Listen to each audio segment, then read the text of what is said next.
미국과 중국의 무역전쟁 시즌2. 저는 이제 4월 9일 날 어떤 관전 포인트를 가져야 되냐면 시나리오 형태로 조금 보는 게 좀 의미가 있을 것 같아서 제가 좀 준비를 해봤는데 양끝 단으로 보면은 베스트 시나리오가 있을 거고 월스트 시나리오가 있을 텐데 뭘부터 얘기를 해볼까요? 우리 워스트 먼저 하시죠. 워스트 얘기하죠. 맨 먼저 예. 맞고 가시죠. 5월달 금리 인하를 뭔가 명분을 얻으려면 시장이 더 망가져야 돼요. 그렇죠. 예. 근데 이 정도 수준에서 좀 뭐 수습이 된다라고 하면 연준 입장에서는 확인하고 움직이려 할 겁니다. 왜냐하면 시장 변동성이 워낙 크니까 이제 숨을 좀 쉬고는 있는데 계속 내가 숨을 쉬어도 되는 건지. 네. 근데 이런 일련의 상황들이 온전히 관세 영향 때문일까? 아니면은 또 공교롭게도 여러 가지 요인과 맞물려서 그렇게 복합적으로 작용한 것일까? 네네. 양자택일을 한다면 네. 어느 쪽에 손을 들어주시겠어요? 일단 뭐 이 정도 이 시장이 하락할 때는 뭐 단일 요인이라고 보기는 당연히 좀 어려울 것 같고요. 그러니까 제 생각에는 이제 특히나 미국 주가의 하락폭이 좀 더 컸으니까 이제 YTD 기준으로 보게 되면은 나스닥이 거의 한 마이너스 20% 정도 빠졌고 한국 시장은 뭐 코스피 마이너스 3%, 뭐 코스닥 마이너스 4%니까 사실은 올해 이제 잠깐 기분 좋았던 걸 이제 되돌려낸 상황이니까 뭐 한국 시장 자체는 그리 나쁘진 않은데 어쨌든 미국 증시가 뭐 20% 하락이면 사실은 이른바 우리 약세장이라고 얘기할 정도잖아요. 근데 제가 보기에는 크게 한 3가지 정도 요인이 있는 것 같은데 첫 번째는 일단은 기본적으로 너무 비쌌다. 미국 주식이 뭐 S&P 기준으로 포워드 PER이 한 25배, 6배 정도 갔으니까 사실은 이제 지난해에 트럼프의 어떤 그 친기업 정책에 대한 기대감이 너무 많이 반영됐던 게 제가 봤을 때는 근본적으로 이제 비쌌던 영역이었던 것 같고 두 번째는 그 와중에 이제 최근에 미국의 경제 지표가 조금 둔화되면서 약간 경기 둔화에 대한 우려 높여준 게 두 번째였고 세 번째가 이제 그러는 와중에 이제 아예 확실하게 한 방 툭 때려준 게 이제 관세인데 네. 어쨌든 간에 비중을 놓고 보자고 한다면은 제가 봤을 때는 뭐 거의 한 2대 2대 6 어쨌든 관세 제일 비중이 중요했다, 관세가? 60% 이상 차지하는 것 같고 뭐 당연히 그럴 수밖에 없었던 게 월요일날 장 보면 그런 것 같아요. 이제 어제 그 미국 장을 보게 되면은 장중 변동성이 되게 심했잖아요. 근데 장중에 보면은 저도 이제 저희는 퇴근해도 일이 끝나지가 않잖아요. 이놈의 핸드폰 때문에 계속 업무 연속인데 네. 갑자기 그 CME 선물도 그렇고 미국 시장 장 초반 했었을 때 막 나스닥이 4% 5%만 올라가지고 이게 뭐지? 뭐가 나왔나 보다 했는데 이제 나중에는 루머로 알려진 요번에 상호 관세를 뭐 한 90일 정도 연기할 수 있다더라. 그 전전날인가 빌 에크먼이 이제 뭐 그런 얘기를 비슷하게 했었잖아요. 이제 그게 약간 이제 기사화되면서 기대감 때문에 올랐다가 이제 백악관에서 그거 거짓 뉴스다 이러면서 이제 다시 또 폭락했단 말이에요. 네. 그러니까 그 얘기는 결국은 그만큼 시장이 이 상호 관세에 대한 그 어떤 민감도가 제일 높아져 있다라는 걸 얘기하는 거기 때문에 지금 시장의 가장 결국은 핵심 변수는 상호 관세가 정말 실행될 것이냐. 또 실행된다면 또 향후에 어떻게 전개될 것이냐. 네. 이제 여기에 철저하게 달려 있다. 이렇게 좀 보아야 되지 않을까 싶습니다. 그래서 관세 얘기하셔가지고 이제 사실은 상호 관세가 발표된 날 중국, 유럽 이런 강대국들의 정상들은 다 보복하겠다고 말은 했었거든요. 제가 유튜브를 다 찾아봤는데 네. 사실 지금까지 실제로 관세를 보복을 때린 나라는 중국밖에 없습니다. 딱. 그렇죠. 그 중국이 세게 때리니까 다시 또 트럼프는 50을 때린다고 이러면서 왔다 갔다 하고 있는데 저는 개인적으로 이제 이게 100이 되든 1000이 되든 만이 되든 별로 상관없다고 생각하거든요. 알려졌으니까. 네, 근데 네. 어쨌든 사람들이 걱정하는 건 네. 이게 계속 올라가고 서로 안 계속 싸우고 이러면 좀 걱정을 많이 하는 거잖아요. 네. 이 중국과의 이 관세 싸움을 어떻게 보시나요? 네. 그러니까 결국은 사실 뭐 여러 나라를 다 이게 그냥 때렸긴 했지만 핵심은 이제 중국이잖아요. 그렇겠죠. 왜냐하면 관세의 기본적인 목적이 이제 미국이 가지고 있는 고질적인 이 경상수지 적자를 해소하기 위함이라고 이제 그들이 얘기를 하는데 네. 가장 큰 적자를 안겨준 나라가 중국이기 때문에 중국 문제를 해결하지 않고서는 절대 적자는 해결되지 않을 거거든요. 그래서 결국은 이제 주인공은 미국하고 중국의 양자 간의 이제 대립이고 이제 다른 나라들은 약간 좀 곁다리 이제 이런 상황인데 한 의원님 말씀드린 것처럼 일단 이제 중국이 바로 뭐 기다렸다는 듯이 보복 관세를 얘기를 했고 또 거기다 대고 이제 트럼프는 그래? 중국이 그런 잘못된 결정을 했다면 우리가 또 더 응징해 줄게 이러면서 네. 50%를 불렀기 때문에 이른바 양상은 이제 뭐 치킨 게임이라고 얘기를 하죠. 뭐 영화 같은 거 미국의 영화 같은 거 보면 막 등장하는 것 같은데 막 양쪽에서 자동차가 막 부항부항하면서 이렇게 와가지고 누가 먼저 핸들을 틀어서 이렇게 겁쟁이가 될 거냐 이제 이렇게 지금 치닫고 있는 것 같아서 결국은 이제 아주 축약시켜 보면은 미국과 중국의 결국은 뭐 무역 전쟁 시즌 2 뭐 이렇게 봐야 될 것 같고 네. 이게 이제 향후에 어떻게 전개될 것인지는 사실은 지금 이제 저희가 어떻게 될 거다라고 이제 딱 예측하기보다는 이른바 이제 시나리오 형태로 조금 보는 게 좀 의미가 있을 것 같아서 제가 좀 준비를 해봤는데 일단은 이제 양끝 따로 보면은 베스트 시나리오가 있을 거고 이제 월스트 시나리오가 있을 텐데 뭘부터 네. 먼저 얘기를 해볼까요? 우리 워스트로 먼저 하시죠. 워스트로 얘기하죠. 맨 먼저 예. 맞고 좋은 가시죠. 거 좀 기다렸다. 네, 맨 먼저 알겠습니다. 맞고 예, 가시죠. 예. 네. 이게 차라리 좀 나쁜 걸 먼저 요 얘기하는 게 나을 수 자료를 있겠죠. 보면서 해주시면 어떨까요? 딱 예. 페이지가 있으니까. 예, 제가 딱 정리 가져온 너무 잘해주셔가지고. 장표를 한번 좀 보여드리면서 얘기를 하겠는데 일단은 이제 월스트 시나리오라고 하면은 딱 그 과거에 그런 경험이 있는 게 바로 이제 1930년 즉 대공황 시절에 발의됐던 스무트 홀리 관세법이라는 게 있었습니다. 이제 그 당시에 상당히 이제 대공황으로 들어가는 초입기인데 이 보호무역 관세법 때문에 더 대공황이 깊어지고 길어졌다는 이제 얘기가 나오고요. 역사적으로 가장 멍청한 정책이었다라고 얘기를 해요. 그리고 이때 얼마만큼의 영향이 있었냐면 무려 다우지수가 고점 대비 80%가 급락을 합니다. 지금 이제 한 고점 대비 20%가 하락했잖아요. 네. 그러면 사실 웬만하면 이 정도면 조정이 끝나야 되는데 그 당시에 80%나 조정을 했으니까 그거에 비춰보면 뭐 지금도 뭐 1200 가야 됩니다. 1200 S&P가. 그러니까요. 그러면 이제 사실은 이제 뭐 이게 아직도 끝난 게 아닌데 근데 네. 이제 그때하고 좀 비교를 해봤는데 그 1930년 6월에 있었던 이 스무트 홀리 관세법하고 최근에 발표했던 이 트럼프의 상호 관세를 보게 되면 좀 비슷한 부분이 좀 많이 있긴 있어요. 그리고 그 당시에도 보게 되면은 이제 이게 스무트 홀리가 어떻게 나왔냐면은 그 상원 의원 중에 스무트라는 사람의 이름, 하원 의원 중에 홀리라는 사람의 이름을 따가지고 스무트 홀리 법이라고 부르는데 그 당시에 기억은 안 나겠구나. 네. 우리가 다 태어나기 전에 기록을 보면은 1929년 뭐 10월인가에 흔히 말하는 블랙 목요일하고 블랙 화요일이 있었단 말이에요. 그러면서 주가가 급락을 하게 되면서 대공황으로 빠져들게 되는데 그 당시에 이제 미국이 폈었던 정책은 미국의 자국 산업을 보호하자. 특히나 이제 미국의 농업을 보호하자면서 관세를 매기기 시작했고 이게 나중에는 농산물뿐만 아니라 전체 품목으로 확대되면서 그 당시에 보게 되면은 1000개 품목의 평균 60% 이상의 관세를 매겼다고 합니다. 뭐 사실은 뭐 지금하고는 완전히 아주 뭐 말도 안 되는 정도의 높은 관세를 좀 매겼었고요. 근데 이제 거기다 대고 외국의 반응은 그러면은 우리도 이렇게 가만히 못 있지. 그리고 대공황의 초입기로 들어가는 상황이었기 때문에 당연히 다른 나라들도 이제 여력이 없었을 거잖아요. 그러니까 보복 관세로 맞대응을 하면서 세계 경제가 무역 전쟁으로 빠져들었고 그러면서 세계 경제의 무역 규모가 60% 이상이 감소를 했다고 해요.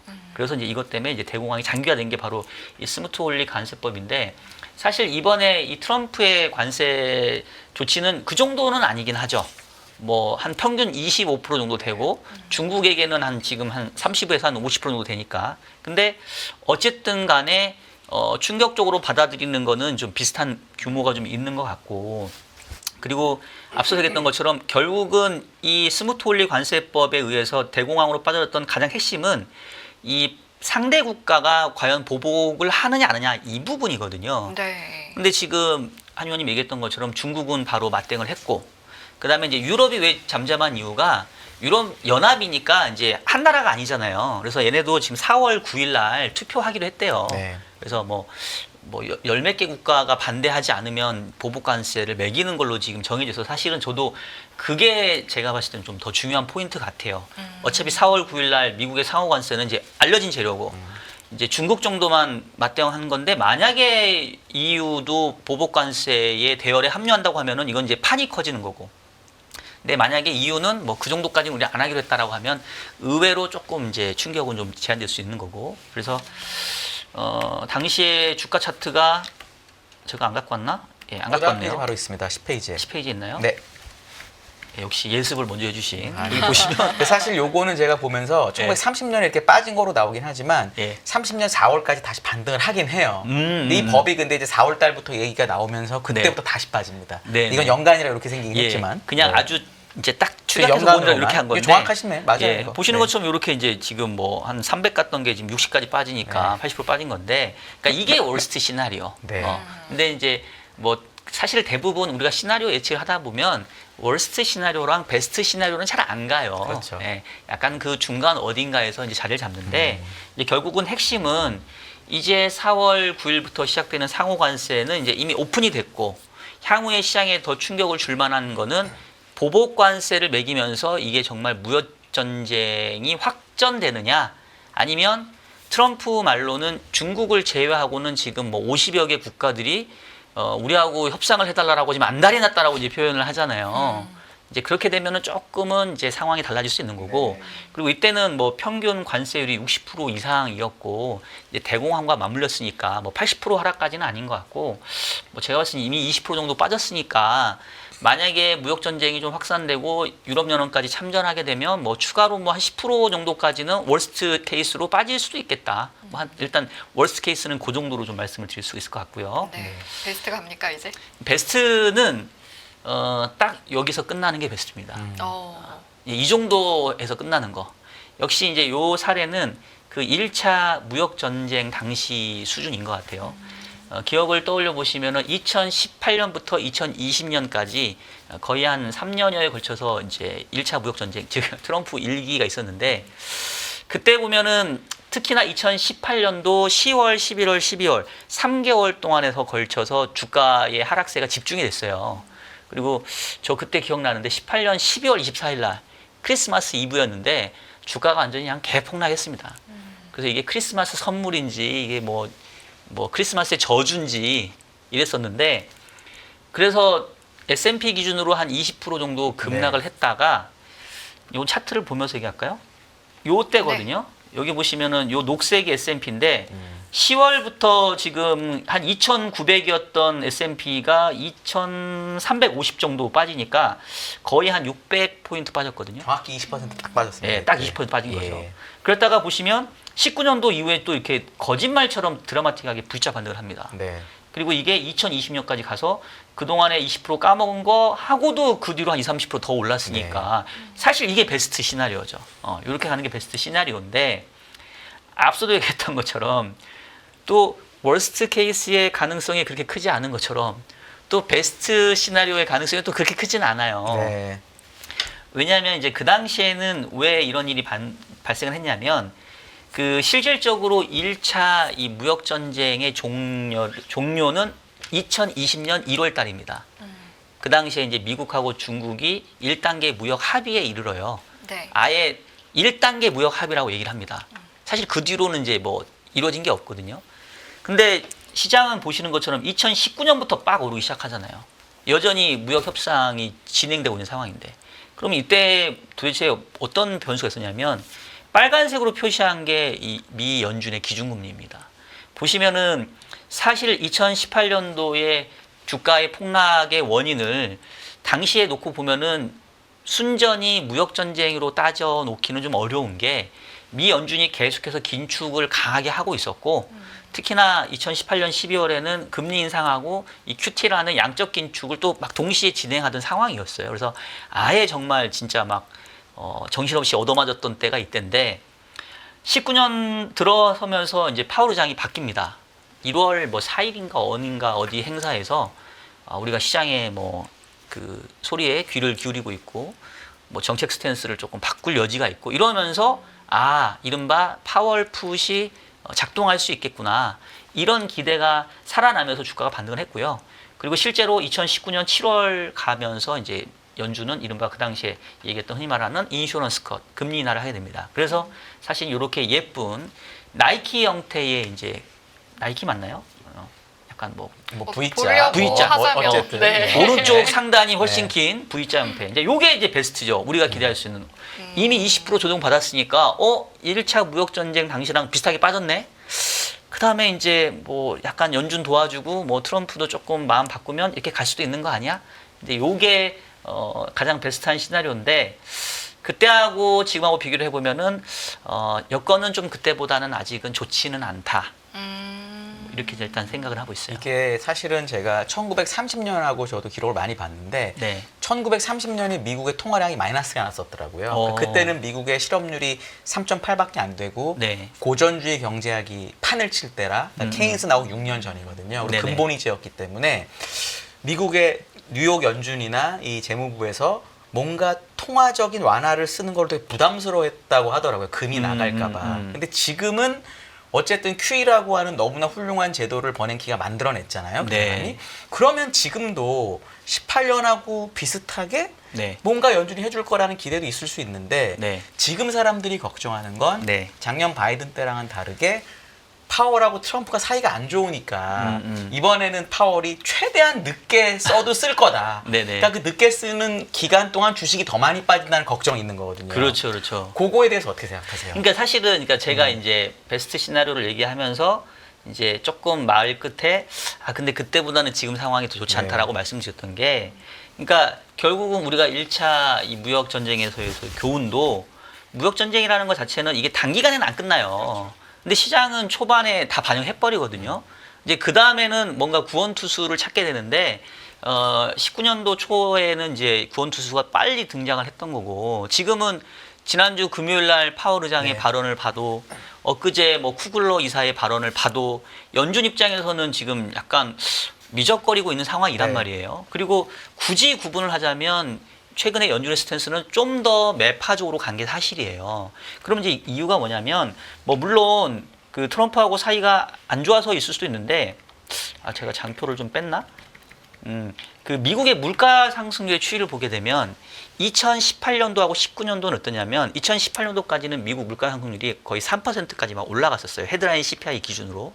그랬다가 2018년도 하반기부터 해서 물가 상승률이 좀 하락을 합니다.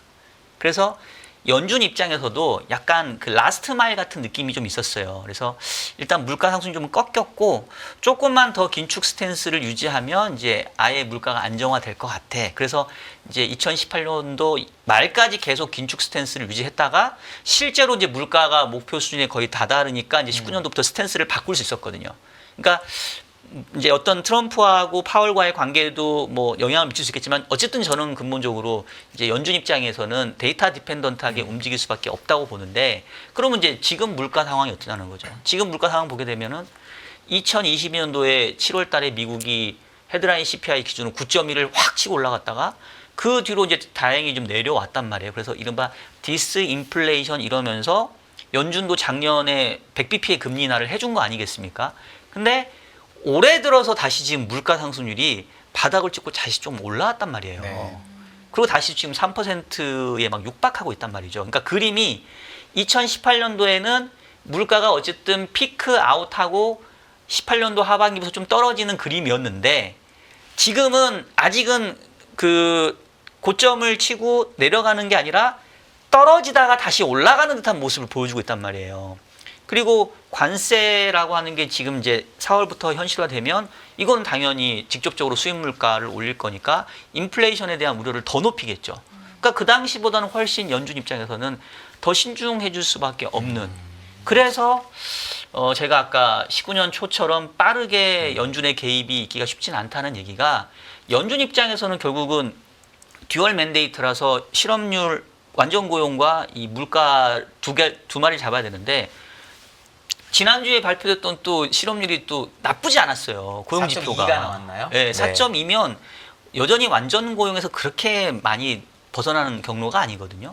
그러니까 아직은 고용 시장은 여유가 있고 물가는 2%대라고 하는 물가 목표에 안착을 해야 되는데 안착하는 듯 하다가 다시 오르는 상황이고 그러면 당연히 통화 정책의 무게 중심은 물가 쪽에 쏠릴 수밖에 없거든요. 그러면 연준 입장에서는 물가가 적어도 안정적인 모습을 좀 확인한 다음에 그때 움직이려고 하는 요인이 클 거예요. 아니면 물가고 뭐고 지금 그게 중요한 게 아니라 이렇게 놔두다가는 정말 다 죽을 것 같아.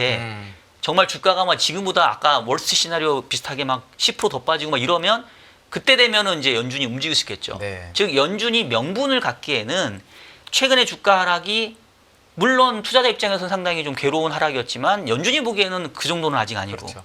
그렇다고 해서 물가가 확실하게 안정돼 준 것도 아니고 연준의 등판을 뭔가 좀 납득할 만한 상황이 아직 이르지 못했다. 이제 그게 사실은 지금 가장 큰 고민거리인 거죠. 왜냐하면 네. FOMC가 5월 달은 5월 6일, 7일에 있고 네. 6월은 6월 중순에 있잖아요. 네. 근데 5월 FOMC는 5월 달 물가 발표보다 앞에 있기 때문에 못 보네. 이거 못 보잖아요. 예, 예. 근데 지금 유가가 아주 많이 빠진 상태라 네네. 5월 10 며칠에 발표되는 물가는 좀 내려올 수 있다. 그럼 음. 그걸 보고 6월에 대응한다. 이거에 대해서 어떻게 생각하세요?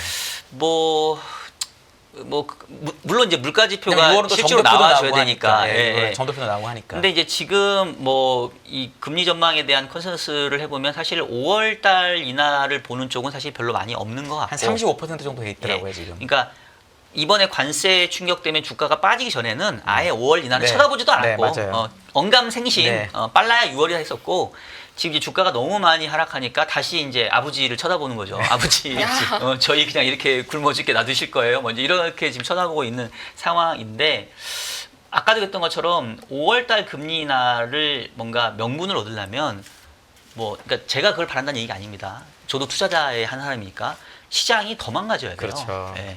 근데 이 정도 수준에서 좀 뭔가 좀 어느 정도 수습이 된다라고 하면 연준 입장에서는 확인하고 움직이려 할 그렇죠. 겁니다. 왜냐하면 실질적으로 이 CPI 상승률은 이 기저효과 때문에 상반기가 그렇게 높지는 않아 보이더라고요. 네. 저는 오히려 하반기에 기저효과 상에서 물가가 조금 더 올라갈 요인이 있어 보이거든요. 근데 지금 어쨌든 물가가 그래도 요번 목요일 날 나오는 CPI도 전월보다는 좀 떨어지는 쪽인데 살짝. 문제가 뭐냐면은 최근에 발표됐던 그 소비자 심리지수, 미시간대 소비자 심리지수에 보게 되면 기대 인플레이션이 그냥 빡 치고 올라왔어요. 1년짜리 기대 인플레가 거의 5% 올라왔고 5년도 상당히 올라왔고 거의 기대 심리값은 2022년도 물가가 9% 기록했었을 정도로 심리값이 확 올라왔거든요. 그러면 중앙은행 입장에서 이 물가에 대한 기대 심리가 이렇게 높은데 여기다 대고 약간 이렇게 기름을 붓는 형태를 하기가 쉽지가 않죠. 그래서 일단 저도 다음번에 금리 인하 시기는 5월보다는 6월이 될 가능성이 커 보이고 6월은 가능하다고 예, 보세요? 6월은 가능하다고 보고 5월에 만약에 하려고 치면 지금보다 시장은 더 힘든 시기를 보여줘야 그래야 역설적으로 마치 죽어야 사는 느낌처럼 연준이 그때서나 등판의 어떤 명분을 얻지 않을까 싶습니다. 그러면 이제 연준이 등판하는 시점이 결국은 시장이 너덜너덜 지금보다 더 힘들어지는 시점이라는 건데 네. 당장 지금 나스닥도 약세장에 접어들었다라는 평가가 나오고 있고 그런데 사실은 우리나라도 서학개미들 굉장히 많아졌잖아요. 그 네네. 시기에 이제 약세장이라고 하는 것의 지속성 네. 어떻게 지금 바라보고 계실까요? 그래서 아까 이제 제가 그 시나리오를 말씀드렸던 게 이게 이제 저는 이제 4월 9일 날 어떤 관전 포인트를 가져야 되냐면 네. 미국은 지금 트럼프는 이미 공언을 했어요. 우리 연기 안 한다. 그리고 당연히 그럴 수밖에 없는 게 지금 트럼프의 하는 전략을 우리가 흔히 말하는 전문 용어로 또라이 전략, 미치광이 전략, 광인 전략, 매드맨 띠오리라고 얘기를 하잖아요. 이 매드맨 띠오리에서 이 협상력을 극대화시키는 거는 내가 얼마만큼이나 미친놈인지를 사람들에게 보여주는 거예요. 그래야 상대방이 아우 저 미친놈하고는 도저히 대화가 안 통하니까 그냥 우리가 져주자 이렇게 가거든요. 근데 그런 캐릭터인 건 우리가 일기 때 이미 확인을 했잖아요. 근데 일기 때 확인을 해서 사람들이 이번에도 아이 저러다 말겠지 라는 생각을 하니까 트럼프 입장에서는 더 미친놈인 척 해야 되는 거예요. 그래서 제가 봤을 때는 4월 9일 관세위원회는 미국에서 먼저 할 입장은 저는 아닌 것 같고 결국은 지금 이제 중국 그다음에 4월 9일 날 이제 유럽연합에 투표 있다고 그랬잖아요. 그게 어떻게 되느냐에 따라서 저는 달려 있다고 보고 만약에 그래서 아까 제가 시나리오를 얘기했는데 저는 결국은 제가 예상하는 그래도 가장 높은 시나리오는 노멀한 시나리오인데 일부 국가는 보복 관세를 하고 일부 국가는 이제 유화책을 제시하고 그러면서 지금 트럼프 얘기는 상호 관세는 유예는 안 하고 일단 시행을 한다. 근데 개별적으로 그냥 국가별로 해서 니네 어떤 선물을 가져왔어? 이거 마음에 드네. 너네 좀 깎아주고. 야, 니네 이거 깎고 되겠어? 다시 가져와.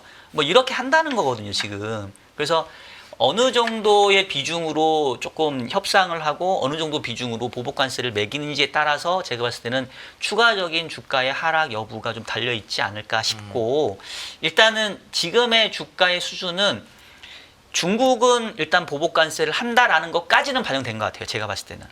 그래서 중국 정도만 이렇게 보복 관세면 여기서 지수가 더 빠질 것 같진 않다라는 생각이 들고, 만약에 유럽연합이 참전한다 그러면 아까 했던 월스트리트 시나리오처럼 조금 더 하락할 여지가 있는 것 같고, 그래서 일단은 그 포인트로 좀 여러분 좀 지켜보시는 게 낫지 않을까라는 생각을 좀 하고 있습니다. 네. 그리고 이제 어제 미국채 금리가 한 30bp 이상 올랐는데, 네네. 이게 주식하는 분들은 이게 별게 아닌 것처럼 보이지만 네. 채권 뭐 워낙 전문가시니까 네네. 30bp가 올랐다는 거 10년물이 살벌하게 오른 거잖아요, 정말. 그렇죠, 그렇죠. 그걸 이제 뭐 중국이 국채를 팔아서 그렇다라는 얘기를 하는 분도 있고, 다양한 이유가 있는데, 뭐 헤지펀드에서 뭐 리스크를 줄이려고 뭐 이런 얘기도 많잖아요. 네네네. 요 금리 급등을 네. 좋게 보면 경제를 좋게 보는 거고, 네. 나쁘게 보면 이런 거니까 어떻게 네. 해석하세요? 근데 사실은 이제 뭐 이제 저 같은 경우는 뭐 시청자분들이 또 모르시는 분 있을까봐 얘기를 드리면, 저는 이제 보험회사에 있는 매니저이다 보니까 이제 주식도 운용을 하고 채권도 운용하는 이른바 이제 포트폴리오를 다 이제 운영을 하는 형태인데, 이제 양시장을 보는 입장에서 미국의 금리가 어제 한 20bp, 30bp 오른 거는 저는 그냥 자연스러운 약간 조정 느낌? 왜냐면 미국 금리가 그동안 어떻게 움직였냐면, 미국채 10년짜리 금리가 3월 말만 하더라도 4.35% 정도였어요. 근데 이게 엊그제 3.87, 85까지 빠졌으니까 한 일주일도 안 된 시간 동안 50bp가 금리가 하락을 한 거예요. 그랬다가 지금 어제 한 20bp 올라온 지금 거거든요. 4.16이가 30bp쯤 올랐어요. 지금 4.16이니까. 아, 4.6%. 30bp. 대략 좀 올랐습니다. 그러니까 50bp가 빠졌다가 한 네. 30bp니까 한 하루 만에. 절반 정도가 이제 네. 올라온 정도인데, 네. 근데 채권 시장이 약간 좀 쏠림이 있었다라고 생각을 합니다. 왜냐하면 그 4월 4일 날 3.85 뭐 이렇게 장중 가셨을 때는 그 진짜 그 주가가 패닉 셀링 하면서 이른바 안전자산 선호 때문에 이제 네. 국채 시장으로 쏠린 건데, 어제 미국장이 뭐 반등에 성공하지는 못했지만 적어도 상호 관세가 유예될 수도 있지 않나라는, 최악은 아닐 수 있겠다라는 어떤 가능성 정도는 좀 보여줬던 것 같아요. 그러다 보니까 뭐 채권 시장에 쏠렸던 부분들이 조금 이제 정상화되면서 좀 금리가 반등했지 않나 싶고, 그리고 앞서 얘기했던 것처럼 연준이 바로 등판해주기가 좀 어렵다라고 하면, 뭐 현재 기준금리 수준이 여전히 4.5% 정도 수준이기 때문에 국고채 10년짜리가 4% 이하에서 자리를 잡기에는 조금 불안한 영역 아니었나. 그래서 오히려 그동안 연초에 일찍 미국채 포지션을 잡은 입장에서는 사실은 차익 실현하기 되게 좋았거든요. 저도 약간 차익 실현을 했는데 사실은 뭐 되게 차익 실현하기 좋았던 레벨이었던 것 같아서, 네. 저는 어제 금리 오른 거에 그렇게 너무 많은 의미를 부여할 필요는 없지 않나라는 생각이 들고, 네. 뭐 혹시 뭐 중국 얘기 때문에 그냥 그러시나요? 중국이 예. 오늘 위안화도 좀 많이 올라서 우리나라 네네. 환율도 좀 많이 오르고 그랬거든요. 네네네. 그게 이제 약간 저번 1차 무역 분쟁 때도 위안화 약세를 유도해서 해결을 했던 적이 있잖아요. 지금 채팅창에서도 그런 지금 부분까지. 질문이 마침 올라와서 네. 유민서님도 동일한 이야기 해주셨거든요. 네네네. 일기 때와 비슷한 대응을 할 가능성이 있을지. 네네네. 네. 그거는 사실은 있습니다. 왜냐하면 제가 이제 그 근본적으로 최근 시장에 대해서 제가 좀 그래도 빠르게 좀 이해했던 이유는, 제가 이제 인포맥스 말고 우리 곽수종 박사님이 진행하는 그 뭐 하여튼 다른 프로에 나와서 제가 좀 길게 얘기한 적이 있는데, 사실 트럼프 정책의 그 최근의 상황들을 가장 이해하기 쉬운 게 이른바 이 스티븐 미란 보고서예요. 이 스티븐 미란이라는 사람은 이제 많이 아실 텐데 미국 대통령 경제자문위원회 위원장인데, 이 양반이 작년 11월에 뭐 베이 캐피탈인가 뭐 어디 허드슨 베이 캐피탈인가 하는 곳에서 썼던 그 41페이지짜리 보고서가 있습니다. 거기에 보면은 마치 트럼프의 정책을 예언서처럼 다 얘기해놨거든요. 그래서 그 내용 잠깐 소개해드리고 네. 중국의 그 어떤 반응을 제가 좀 말씀드릴 텐데, 좋습니다. 크게 보면은 요약하면 5가지 정도 돼요. 첫 번째는 현재 미국의 가장 큰 문제는 달러화가 펀더멘탈 대비 너무 강하다. 그래서 미국이 제조업 경쟁력을 잃었고 일자리를 잃은 노동자들이 그래서 마약에 손을 댄 거다. 두 번째는 그럼 왜 이렇게 달러가 강하냐? 미국이 기축통화국으로서 역할을 하기 때문에 어쩔 수 없이 달러가 강하고 어쩔 수 없이 무역수지 적자를 감당해야 되는 이른바 트리핀 딜레마에 빠져 있는 거다. 세 번째는 그럼 이거를 어떻게 그 해결할 수 있는데? 라고 했었을 때 결국은 궁극적으로는 제2의 플라자 합의와 같은 인위적인 통화협정이 필요하다. 근데 이런 인위적인 통화협정은 말 그대로 카운터파티가 응해줘야 되는데 지금 85년도하고 지금하고 비교해 보면 미국의 위상은 더 떨어져 있거든요. 과연 응하겠냐? 특히나 중국이 가장 큰 상대국인데 그래서 결국은 이 제2의 통화협정으로 가기 위한 빌드업 차원에서 두 가지 수단을 써야 되는데 하나는 관세고 하나는 안보다라는 거예요.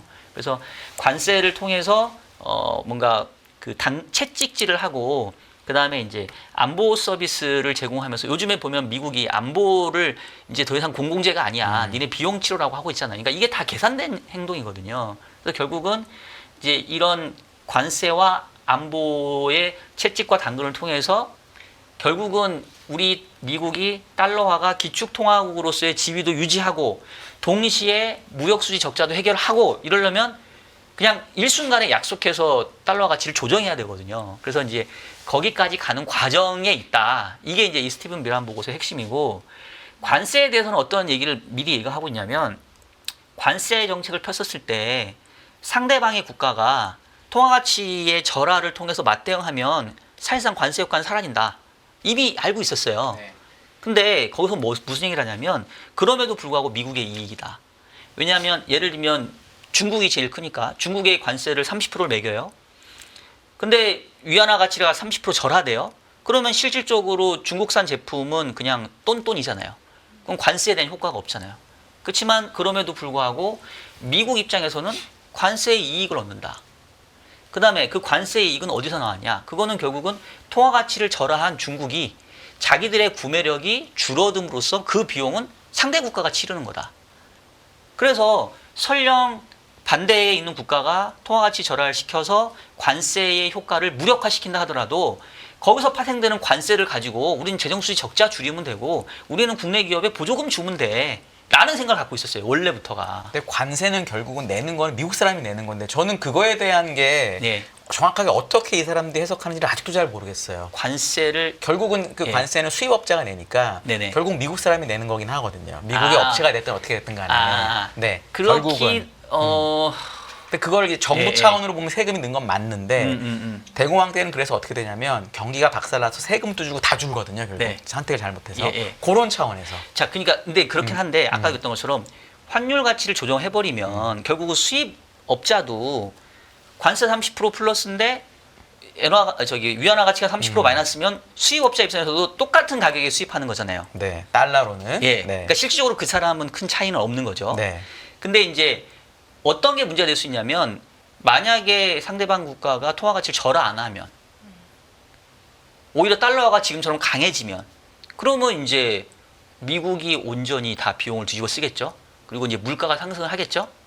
그러면 이거 안 좋은 건 아닌가 그러는데 이거에 대해서도 이 미란 보고에서 나온 내용은 그러면 바야흐로 이게 이제 수입을 줄이고 국산 제품을 쓰는 효과를 내지 않겠냐.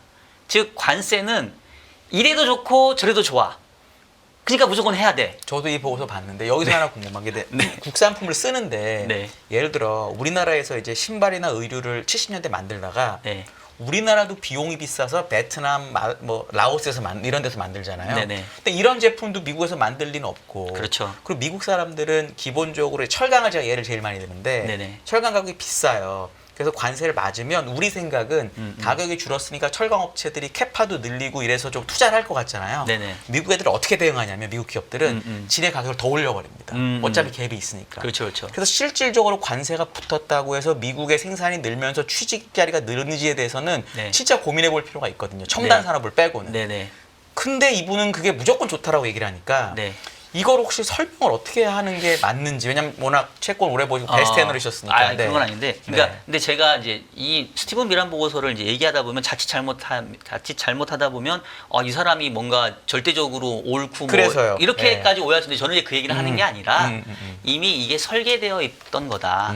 이미 계획된 전략 하에 이루어지고 있는 거라는 거고 앞서 했던 것처럼 결국 핵심은 관세라는 채찍과 안보라는 채찍 플러스 당근을 통해서 결국 인위적인 통화가치 조정이라는 그 협상장에 이끌어내는 게 목표예요. 네. 달러화에 대한 건 좀 그럼 네. 어떤지 궁금한 게 아까도 네. 이제 뭐 약세를 지향은 하지만 네. 막상 뭐 약해졌다가 오히려 지금 강해지는 모습도 보이고 있는 예, 그런 예. 상황이잖아요. 앞으로 달러화 전망 어떻게 보세요? 그래서 달러화가 결국은 이제 핵심인데 사실은 이제 여기에서 달러화라는 거를 이제 저도 이 보고서를 읽으면서 조금 느꼈는데 두 가지 개념의 달러화가 있더라고요. 첫 번째 달러화는 뭐냐면 우리가 일반적으로 알고 있는 달러 인덱스. 달러 인덱스는 아시는 것처럼 가장 높은 비중을 차지하는 게 유럽이죠. 네. 그 다음에 엔화 이런 식으로 되어 있어요. 자, 그런데 실질적으로 아까 했던 것처럼 무역 수지 적자를 줄이기 위해서는 미국의 달러화가 어느 나라 대비가 중요하냐면 즉 미국에게 무역 적자를 안겨주는 나라 대비의 환율이 중요해요. 그러면은 그거는 달러 인덱스하고는 좀 다르거든요. 그러니까 이른바 무역 가중치 또는 우리가 뭐 실질 실효 환율 이런 느낌이거든요. 그래서 달러 인덱스랑 무역 가중치를 비교한 달러의 가치를 비교를 해보니까 1990년하고 뭐 2000년이 기준이었나? 하여튼 1990년인지 2000년인지는 정확히 모르겠는데 그때하고 지금 비교해 보면은 달러 인덱스의 가치는 큰 차이가 없어요. 그냥 오르락 내리락 오르락해서 비슷하거든요. 근데 무역 가중치 기준으로의 달러의 가치는 고평가돼 있어요. 그러니까 지금 트럼프가 하고자 하는 게 여러분이 이게 오해를 하시면 안 되는 게 달러 인덱스를 내린다, 환율을 내린다 이게 아니에요.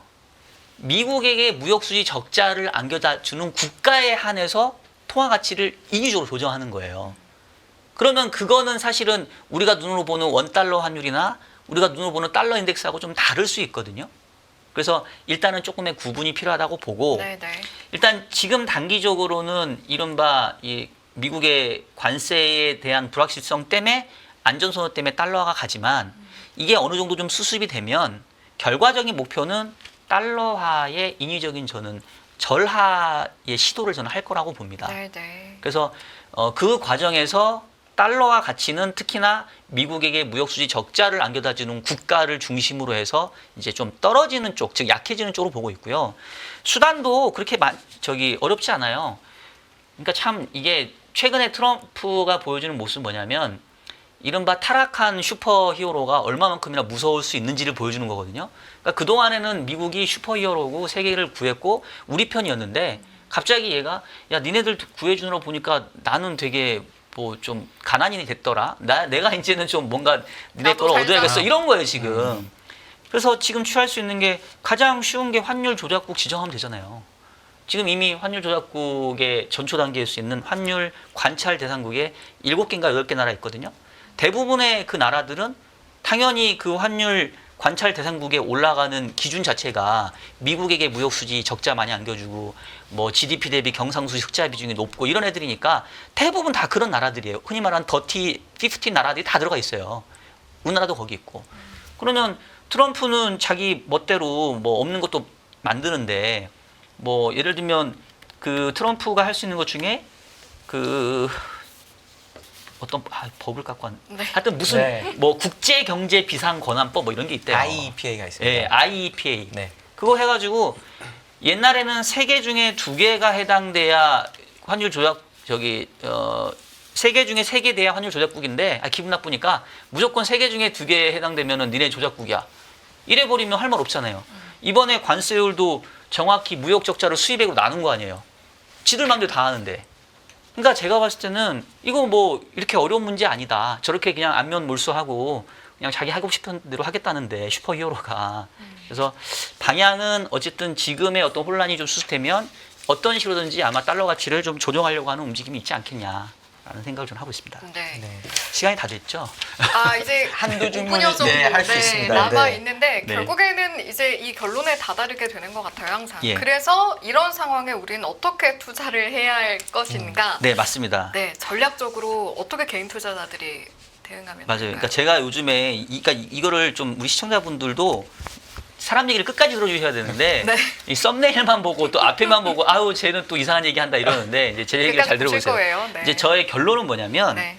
저는 그러니까 작년에는 저는 미국 주식에 부정적이었어요. 아까 너무 비싸다. 너무 뭐 기대값을 많이 하겠고. 근데 지금은 사실은 주가가 20% 빠지면서 약간 거품은 빠졌거든요. 지금 오늘 계산해 보니까 그 S&P가 포워드 PR이 25배 갔는데 지금 한 18배 정도로 빠졌어요. 물론 18배 수준도 과거의 10년 평균이니까 이게 절대적인 싼 구간에 온 건 아니에요. 그렇지만 적어도 좀 버블은 어느 정도 해소됐지 않아 싶고, 한국 코스피는 다시 PR이 8배로 빠졌습니다. 이거는 절대 저평가 수준을 생각합니다. 그래서 어차피 이 무역 전쟁은 이거는 단기에 끝나지 않아요. 내년도 11월에 중간선거 있기 때문에 아마 뭐 올해 말 내지는 내년 초까지는 끌고 갈 겁니다. 근데 이제 그 와중에서 시장의 민감도가 언제 조금 약해지고 그다음에 다른 쪽으로 눈을 돌리냐가 저는 이제 반등의 실마리라고 보고, 어차피 추가적으로 아까 얘기했던 것처럼 4월 9일 날 보복관세의 전선이 넓어지느냐에 따라서 추가 하락 여부가 결정돼 있는데 알 수 없거든요, 우리는. 그러면 저는 이제 3등분해서 총알이 3개라고 생각을 하고, 저는 1차 총알은 지금 정도에 한번 써보는 것도 저는 이 네. 가격대가 나쁘지 않다. 그리고 더 빠지면 2차 총알 쓰면 되고. 네, 한 번에는 한 번에는 안 아니라고 가죠. 보시는 거잖아요. 왜냐하면 네. 이거는 알 수가 없기 때문에. 그렇지. 예. 그래서 저는 그런데 일단은 이 정도 레벨이면 첫 번째 총알 정도는 저는 써볼 만한 가격대 아니냐.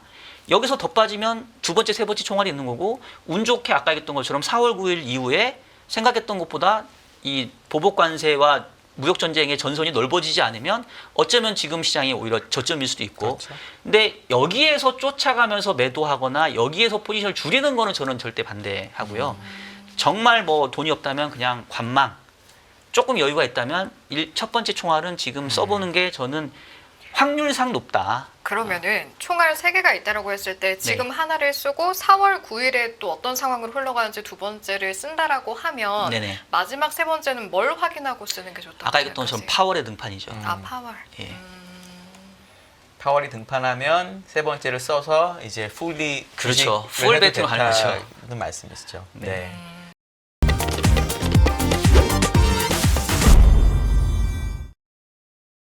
더 많은 영상을 보고 싶으신 분들은 화면 오른쪽에 있는 구독 버튼을 눌러주시기 바랍니다.